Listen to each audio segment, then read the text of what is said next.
I'm lucky enough to personally know German Ibañez, and but I learned more about him by introducing him. He's the president of his consulting firm, Ibañez Consulting, and the practice focuses on energy, power generation, retail pricing, legislative and governmental affairs, electricity, sustainability and environmental issues, and risk management. Before starting the consulting firm, Herman had a long career developing power plants using fuels like natural gas, coal, nuclear, biomass, wind, and solar.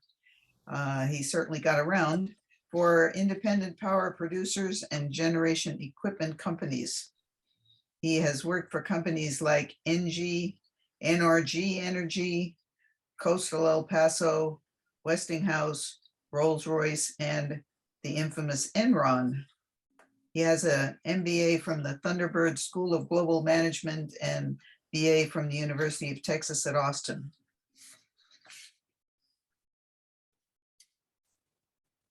Well, thank you very much for that introduction. And Adrian Shelley from Public Citizen helped me produce this presentation, but he has a sore throat actually, and he will not be joining me in this presentation. So I did the presentation last year in March to try to explain what happened with Winter Storm Uri. We're going to go over what happened last year a little bit, and then find out if Texas did anything to address the issues from the storm during the legislative session and months after the storm in February. So one point of order. If anyone needs a Spanish translation, that is available, and if you'll just type your name in the chat, Stephanie will see about getting that to you. Great. So understanding what a polar vortex is, essentially we've got a lot of very cold air around the poles, and during some different times it starts moving. And I've had the pleasure of not living through just one, but I've lived through two of these polar vortexes. I was in Pennsylvania in 2010 and got my first dose of polar vortexes. It did not affect the electricity grid or anything like that, like it did here in Texas last year. So they're not pleasant. So I don't recommend them. So this is essentially what it looked like from a weather point of view. Essentially, the cold air followed the jet stream all the way down to Texas and went back up. And so we just got that blast of air. So what happened on February 15th, which happened to be my birthday, last year, essentially we had the weather due to natural gas not flowing through pipelines, through weather and equipment issues. A lot of things start happening around 1 a.m. on February 15th, and we started losing thousands of megawatts of power during the grid. And one of the things that you need to know is our grid is run at 60 hertz. And so when this number is not met, you actually either have to back off or add power to keep it at 60 hertz. So we lost 1,000 megawatts at 1:20 a.m. and then we lost another 1,000 megawatts at 1:45. We lost 3,000 megawatts at 1:50, and this was the lowest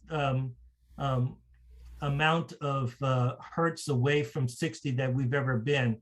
So we had to cut off demand because if we didn't, we were essentially 4 minutes and 13 seconds from the whole grid having going out completely, and it would have taken us at least a month to 2 months to get the grid back online.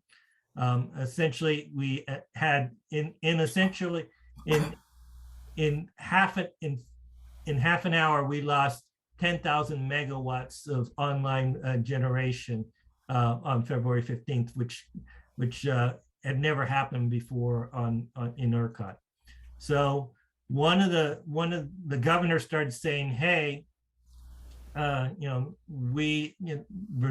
were the cause. Well, I'm going to show you a slide that shows you that no, it was natural gas and coal, which was what the fossil fuel industry was wanting to show was the cause. They wanted the renewables to be the cause, but it was actually the things that we could control, which is natural gas and coal, that caused most of the issues. And so here's a graph here that shows when power and what kind of power was offline during the 4 or 5 days that we had the crisis. So another thing I needed to show you was a price graph. And so essentially you see, we started on the 12th and through the 19th. And so you see the prices starting to go up. And now we're on Valentine's Day, and things start going awry around 1 o'clock, and you see the spike. And then the PUC said, hey, in order to make sure that everybody is running that can run, we're going to artificially say that the price should be $9,000 a megawatt hour until we say otherwise. And so they stopped. They actually arbitrarily stopped the bidding prices and gave them that thing. So just to give you a perspective, okay, we've never ever had $9,000 a megawatt hour more than 3 to 4 hours during the summertime a day, and we had it 24 hours a day for 4 days essentially. So that's what made things very complicated for the utilities that were supplying electricity to you. Hey, Herman, can I just ask you a quick question? Sure. So on that previous slide. Yep. Do you mind explaining what that 9,000 megawatt or that $9,000 price is? It is the maximum amount that anybody can charge by fiat from ERCOT and the PUC. That's the maximum price that anybody can charge during an hour period of time. And so that was by the suppliers of the electricity, the generators. The generators can receive $9,000 a megawatt hour for any megawatts that they have generated and made it onto the grid. Does that answer your question, Stephanie? I thought the 9,000 was how much the gas companies could charge per cubic foot. No. That's why the ultimate evil group is actually the natural gas, because they never had a limit, and so they actually their prices went up to $300 MMBTU, when the normal price for that same MMBTU in normal times was about $4 MMBTU. And they didn't have a limit.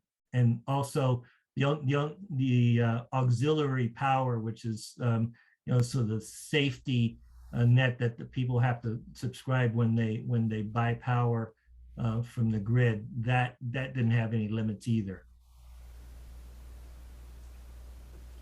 All right. So what's the impact to the state? So according to the last number I saw in January, 246 Texans lost their life directly associated with the power outage. Another 700 died indirectly from that. 70% of all ERCOT customers were without power for at least 42 hours. That's a day in almost 2 days.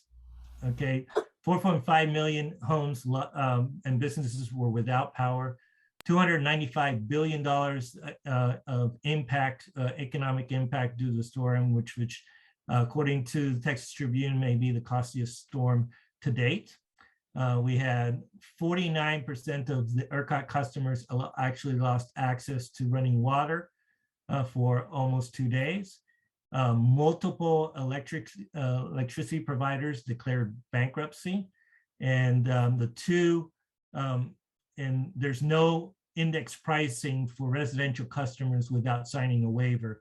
There was 2 companies in Texas, Gritty, and there was another one up north that actually was selling to residential customers the price that industrials were the price that the grid was offering electricity. And so most of the time they were actually paying under whatever your fixed price was at your house. But when stuff like this, what happens, they were paying thousands, $4,000 for the month of February because of the prices going haywire. So the other thing I decided to do is sort of compare from the 12th to the 19th what the temperatures were as compared to the 8th and the 9th of this year. As you can see, essentially the lows were comparable or less, or 10 degrees less, and the highs were a lot higher. So we didn't really have the same kind of threat that we had last year in terms of temperatures staying below freezing for an extended period of time, which helped everybody along. So what was the reaction from the Texas institutions? And so I'm going to go through what the legislature did, the public utilities did, the railroad commissions did, ERCOT, and what they did. So the Texas legislature passed a law allowing utilities that had accumulated a lot of cost and had securitized their loans via Texas credit to be able to distribute the costs that they incurred during the 4 days for 10 to 20 years onto your electricity bill. The PUC, essentially all the board members, they had 3, all of them resigned or were fired one way or another. We did pass a bill called SB 3 that had requirements for weatherization for all the electricity generators. And this law also made their senior management accountable for it too. And the Railroad Commission got a lot of flack, but they haven't come out with the standards to weatherize the pipelines. They're supposed to be coming out in the next 2 years.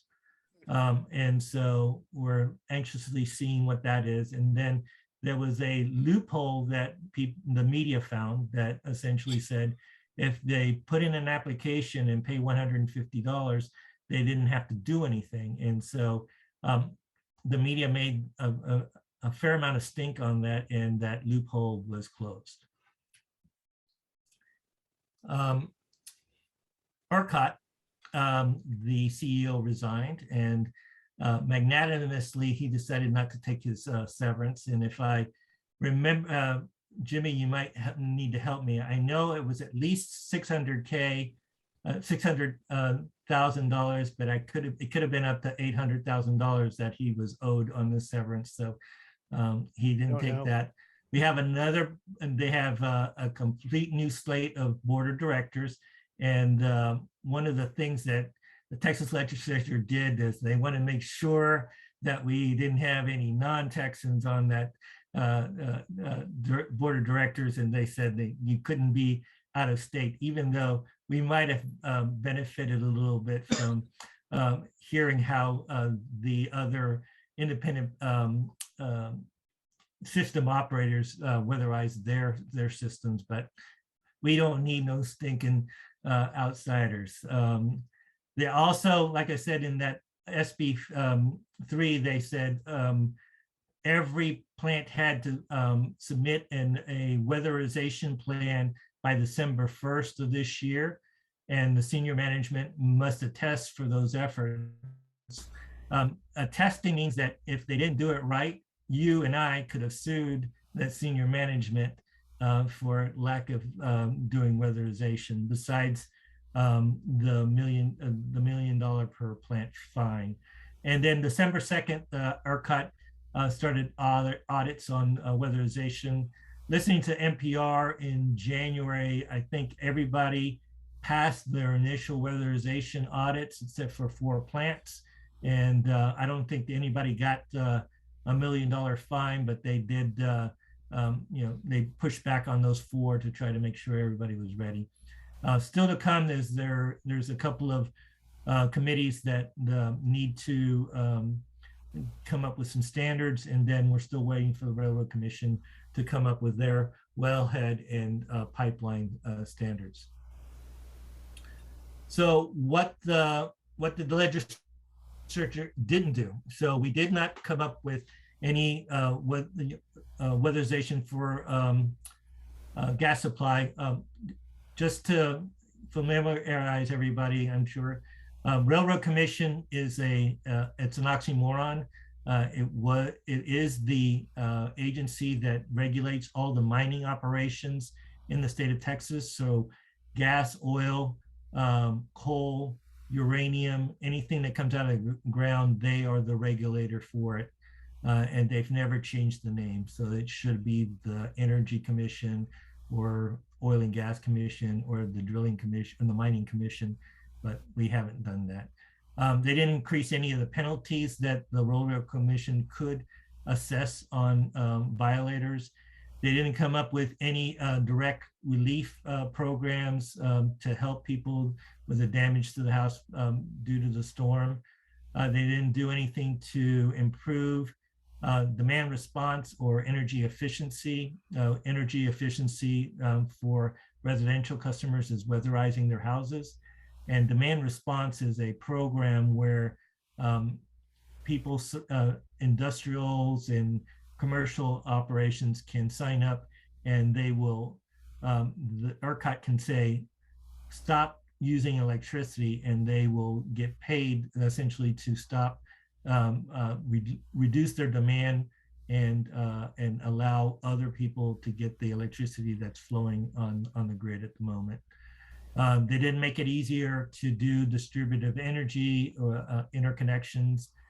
Distributive energy is having small electricity plants and at key places in the grid or behind a fence, like industrial fence, to be able to provide resiliency for that area and take off the burden from the grid.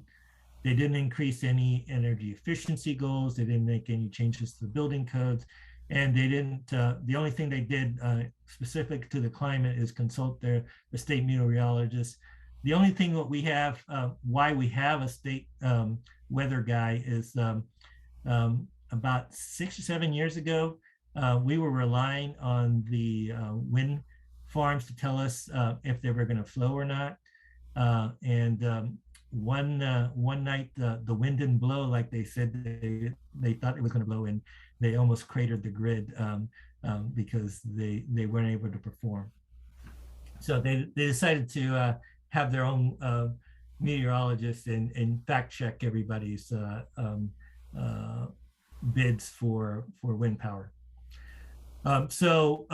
Because like I told you, that essentially we didn't have $9,000 a megawatt hour, normally more than 3 or 4 hours in the summertime. During this year's summer, the maximum price was $2,000 a megawatt hour that they could receive. And then in January of this year, they said the maximum price is $5,000 a megawatt hour. So essentially what they've done is they've lower the maximum price that anybody can get for generation. And I'm assuming that they're going to try to do this until they have figured out that that people, we've waited enough time to recoup some of the losses associated with having the price at 9,000 megawatt hours for 4 days, 24 hours a day. So what does this mean for fossil fuel generating plants? Well, then essentially they have lowered the maximum price that coal and natural gas plants can receive for electricity. They've increased the cost of doing business because they had to weatherize their power plants. A lot of these power plants actually have had the weatherization in them, but they hadn't really been drilling on them, and they hadn't been using them a long time. And then we're still waiting for the natural gas industry to get their weatherization standards. So there's still some cost on the gas side. Missed opportunities, residential weatherization programs. I know for lower income families, we would want to have better insulation and all that stuff. And then I know of a few hundred people in Houston are still waiting to get their houses fixed from Harvey. So all this would be welcome income for people to help shore up their houses. We didn't get any incentives for EV cars.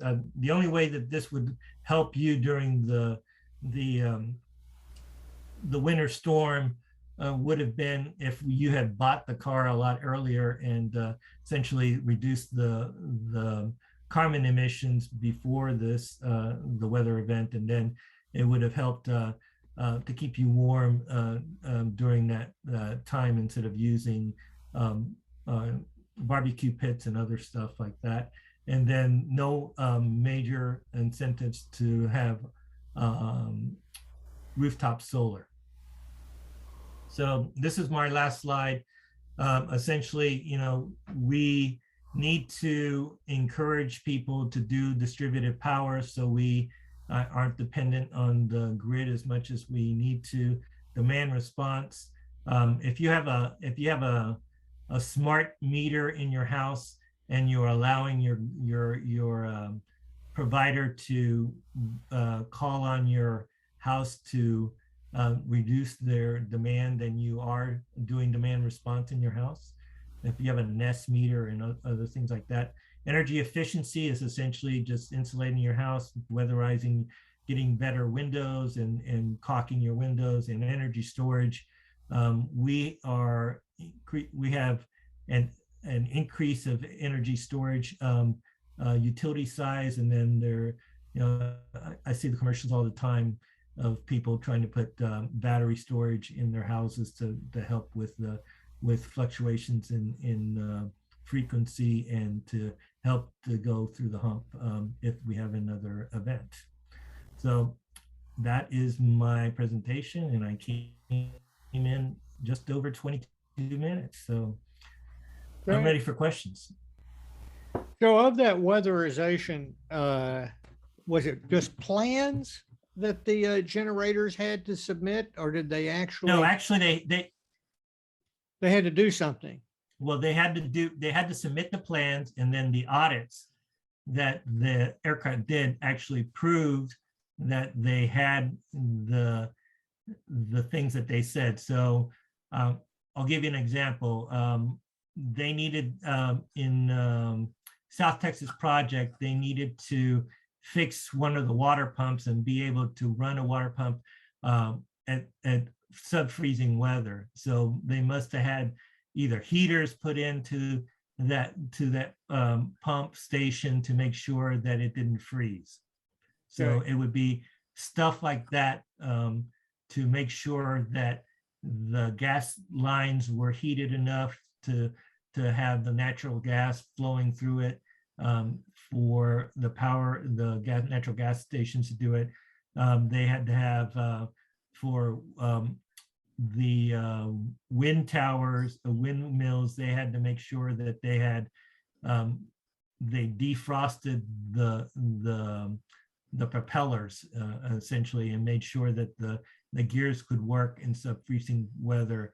So I don't know if that means heating, or it means more oil, or put that whatever they do to de-ice airplanes, they would have to be able to show that they could do that for wind turbines. So do you think that the requirements were sufficiently rigorous to really address Well, that part of the problem? I can't answer that question because one, I wasn't one of the auditors that did the auditing, and then I didn't look at any of the plans. So like I said, I'm answering from guesses that I have for some of the things that happened during the storm, and they had to find an engineering solution to avoid that at sub-freezing temperatures.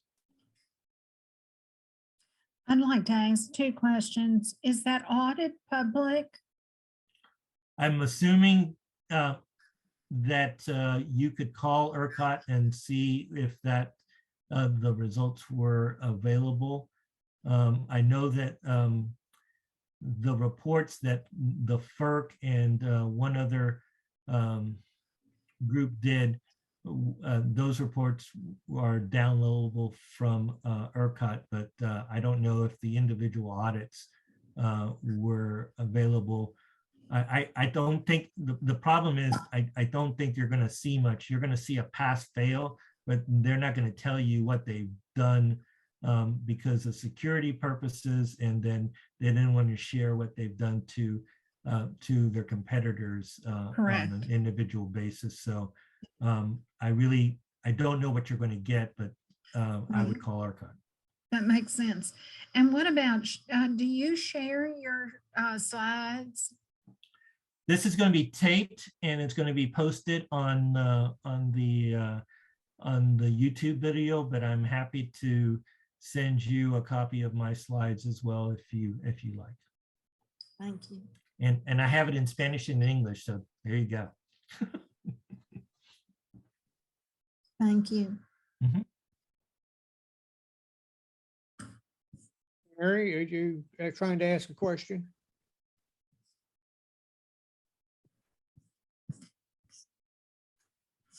I was trying to understand the relationship between the high price for the gas at $9,000. How is that supposed to increase the amount of heat? Is that just? No, it was supply and demand, really. Essentially, the price, during the storm, people were starving for natural gas, and so the price kept on going up and up and up. And so the fact that the price was for electricity was at 9,000 megawatts does not affect the price. It's independent of whatever the price for gas was. And so in order to meet their obligations, people were bidding up gas to try to make sure that their plants ran. So the higher price made them more able to produce electricity? No, it was just, no, not really. Essentially, it was just supply and demand, and people were I need gas because I want my power plant to run, and they were bidding up the price. The rationale, I believe, was that if there was a very high price, that anybody that could be producing energy would. There's been questions as to whether or not having it that high really was necessary. That some saying that it could have been done at a much lower price. And I think that it was rational to have it for Monday and Tuesday, but by Wednesday, they should have gone back to the bidding process. I don't think I answered the question to your satisfaction, Mary. So please, if there's another I guess I don't understand the supply and demand, because to me, they would have been producing as much as they could because people were dying of no heat. So why, I don't see what $9,000 difference made unless it was compensating them for money that they were losing. No, I they don't know. weren't. It wasn't that. It's a. So we have an energy only grid, and so the only way to induce behavior is by price. And the PUC said we want everybody to generate as much as electricity as they can. So we're going to stick the price at 9,000, and that's going to give the indication that you should be running balls to the wall if you can. That doesn't necessarily help with any frozen gas. It didn't help with the equipment failures, didn't help with anything besides trying to get people to generate electricity and put it on the grid. That's the only thing that they were trying to do. But ERCOT doesn't have authority to do and to enforce anything really. It is because the generators are all owned by different owners. It could be a co-op, it could be an independent power producer, it could be a utility, and they have different incentives to run and not run. And so ERCOT is only sort of an arbitrator and a bid taker to administer the electricity that we need to keep our lights on. Okay, thank you. May I ask another Go ahead. question? I realize that the issue of supply and demand forces the price up, but could you comment about the concept of just profit taking? Well, all right, so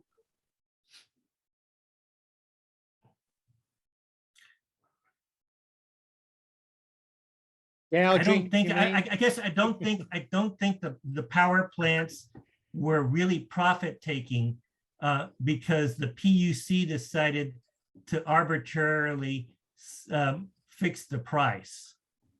So if you want to blame the price for electricity, you blame the PUC. If you want to blame the lack of electricity, you could blame equipment failures, and you can blame the natural gas pipeline system for not being able to run well when temperatures are very low. But profit taking, I don't think in this case is really what happened. It was a confluence of other things that happened, and supply and demand on the gas side, probably the Railroad Commission could have done something to stop gas prices from going higher. But the electricity guys were doing whatever they could to make sure that there was more power on the grid. Hey, Herman, there's a request. Can you stop screen sharing? Of course. I was leaving it open just in case somebody had something that I could point to a graph for.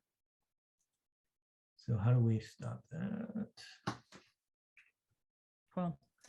You know, Herman, one of the things that I'm hearing a lot about is, in terms of who pays for the winter storm, a Yes. lot of us are going to be experiencing increases in prices. Yep. Yeah. So when it comes down to it, we're all going to be paying for it, or we are paying for it, right? Over the next. Essentially, if you want to see the number, if you look at your your electricity bill, you'll see a transmission charge, and then you'll see another charge underneath it. And that second charge, it'll be the allocation for the increase in costs associated with what happened in the winter storm. And you will be seeing that for multiple years. Bob? Or no, Jim first, yes. and then Bob. Yeah, sure. Yeah, on a not entirely unrelated aspect, in Waller County, next door, immediately west of Houston, I was talking to one of our farmers at our farmers market, and they have a goat dairy, and so they have a lot of refrigeration and such. And out there they have a co-op. They're served by a co-op, and the co-op had to take that $90 a kilowatt hour price that was maxed out, and they didn't have a choice, and so they ended up. I think they've got a loan that they're going to stretch out over 10 years to pay back what they owe to the electricity provider from the co-op that the people who are served by the co-op buy the power from.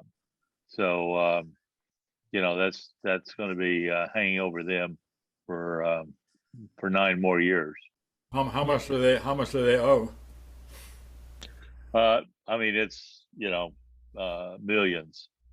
So. Millions. Oh my God. Yeah, because they were on index pricing, and so essentially they were getting, whatever 30, like,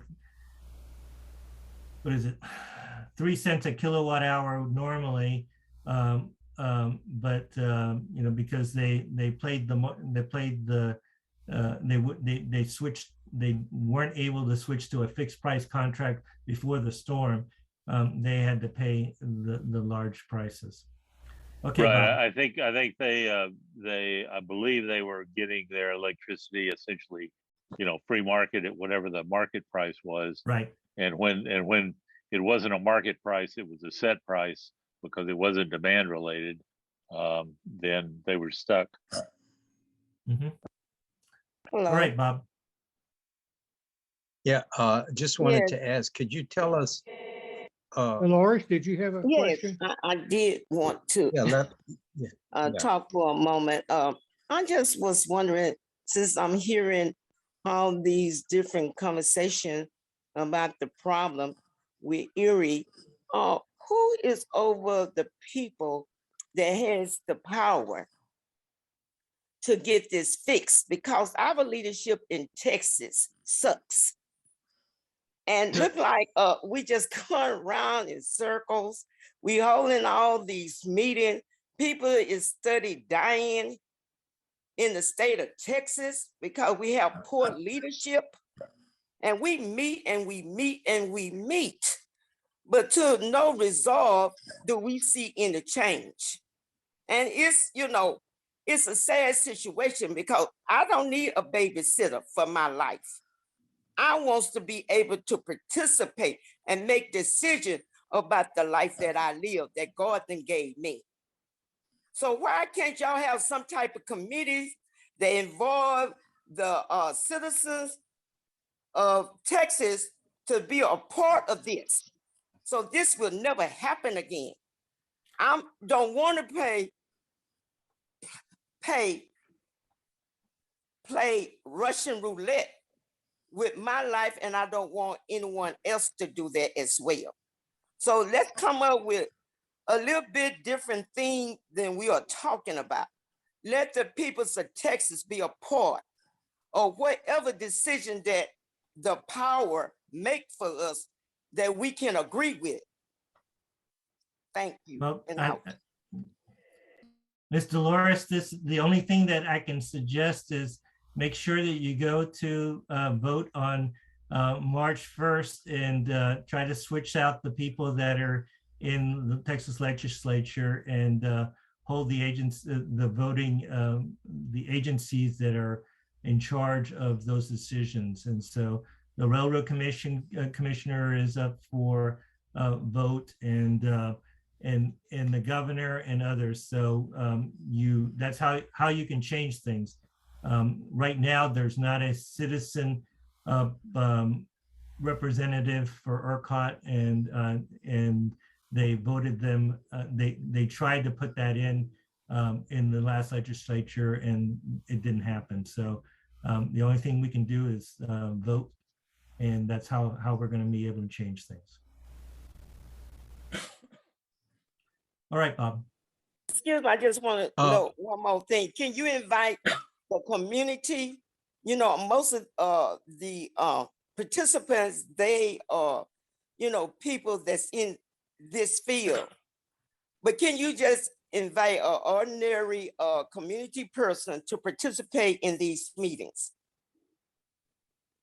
Okay, so if you want to voice your opinion to ERCOT, they do have monthly meetings on different subjects. And so I can point you to the ERCOT webpage and you can participate in those meetings. And they actually have a conference that's coming up in the next month. And they also, you could sign up for the conference and have and talk to them there. But those are the only ways that you're going to be able to do what you are suggesting people do. Hey, Herman, I do want to just interject and say, so, you know, there's a few different bodies that we're talking about, one of them being ERCOT and another one being Railroad Commission, which we as Texans elect, and then another one being the PUC, the Public Utilities Commission. And that's actually the PUC is going through what's called sunset review this year. So I think there is going to be an opportunity to get community voices like yours and to get that information and those stories to people with the PUC to try to shift how they're operating. Hey, Stephanie. Stephanie, if I can just add something, I want to clarify to Ms. Dolores, because when I invite them to this meeting, I didn't really clarify who were here. So Ms. Dolores, the people that are here are citizens, they are interested in changing things, like the group that we have in the Northeast community and the Fifth Ward Super Neighborhood. So none from here are really elected officials or people working in positions on the ERCOT or the PUC. So I just kind of want to clarify that, even though Herman is very knowledgeable and he's doing this conversation. I don't believe you work for any of those entities, right, Herman? Not yet. Okay. So it's just right now, this is mostly informational for us to see what happened. How can we intervene and how can we get more knowledge, basically, Ms. Dolores, because like Stephanie said, the PUC is going to go through a sunset review and SEER is preparing for that people's hearing. So we're going to have the ambassadors there and we're going to also learn more about that, because I'm the one that also need to learn more about the PUC sunset review. So it's going to be more opportunities. So this is one for you guys to learn more. That's what I invite you guys to learn more about what happened, about the information, the technical information, that even though we don't need to learn everything, it's very good that we know the basics of the prices, how it went up and all that the Herman explained. Does that make sense, Ms. Dolores? Yes, and thank you for explaining that to me. Thank you all. Thank you. Maybe one more question. All right, Bob. Ed Brown just read my mind and answered my question in the chat. So Okay. I'm good. Thank you. All right, Nancy. I'm wondering why business people haven't made more of a stink about this. They were, you know, they couldn't run their businesses without electricity and water, and they must have lost a lot of money, but you don't hear them complaining. It's only people like Public Citizen that seem to be complaining. Well, you're right. I think that there was I did listen in on a couple of the committees, and people did from different industries did speak up, but you're right, then nobody is making as big of a stink about things more than the environmental and public citizen type organizations. So you're right. It's strange. Thank you very much, Herman, for the presentation. And if anybody would like to get a copy of it, you can put your email in the chat and we'll get it to you.